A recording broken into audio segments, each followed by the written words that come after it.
Good morning, you're here with Allegiance Construction, Emerson 3. Emerson 4 here, coming to you live from the studio at Allegiance Construction and Development.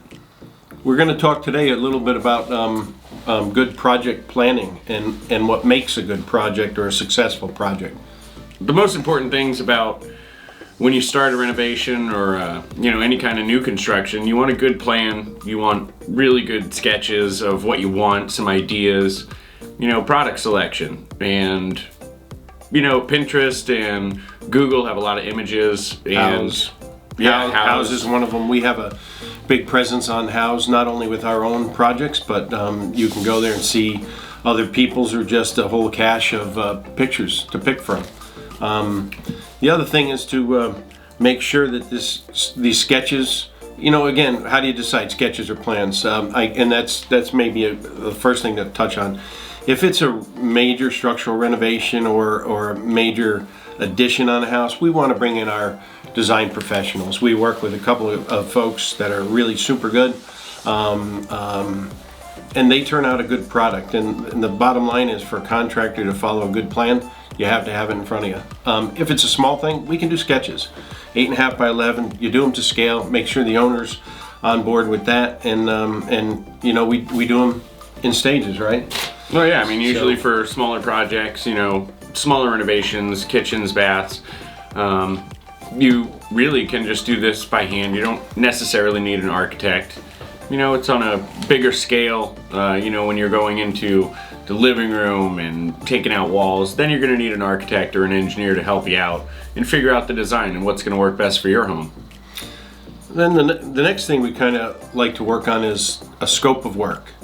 And when I say that, I absolutely mean it boils down to a written scope of work at some point, and a contract. So a good contract, a good scope of work with written specifications lets the owner know what they're getting for their money.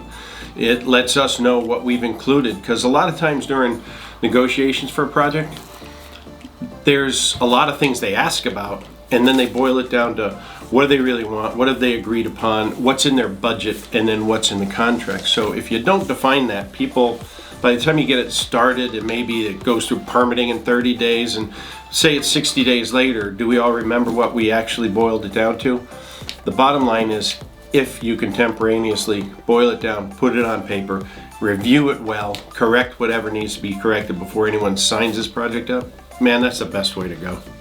Yeah, really. Product selection is key, especially starting the project or signing the contract with somebody. You want to have everything picked out. And that kind of leads us into the other situation, which kind of gets more touchy for everybody involved, but we might as well talk about it. And that's when the owners either don't have the time or don't want to or don't see the benefit of picking stuff up front. And then you start creating allowances, that ugly word, allowances. So people are plugging in. And when I go and I have an owner that's negotiating with 3 different contractors to see who they want to work with, if I'm up against somebody that just plugs in all allowances, we maybe don't even have a real project there until it's pinned down better.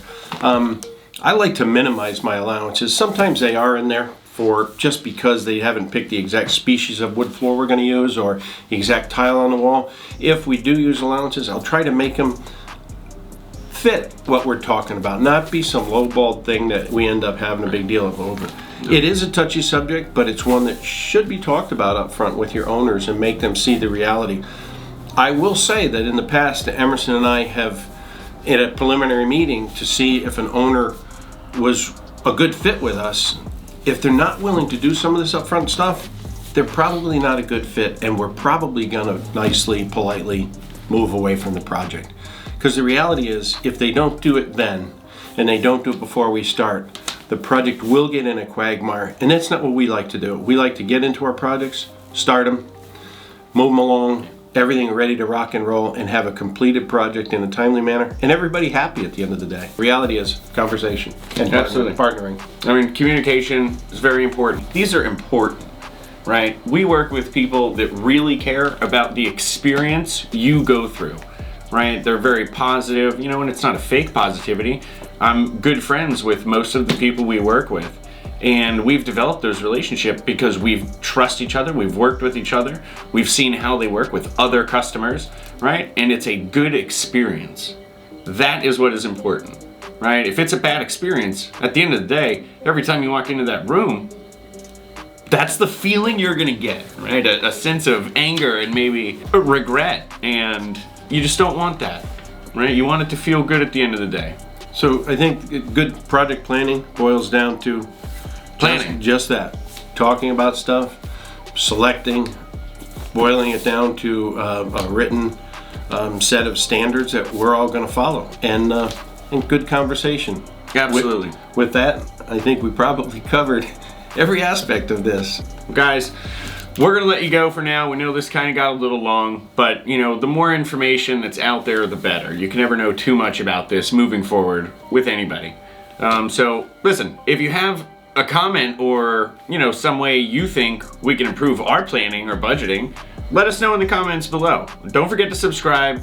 I want you to get the most out of this channel, right? That's why we're doing this. We want to help you move forward with anything you need. All right, What else do you want to add? that's it. Have a great day. Thanks for watching, guys.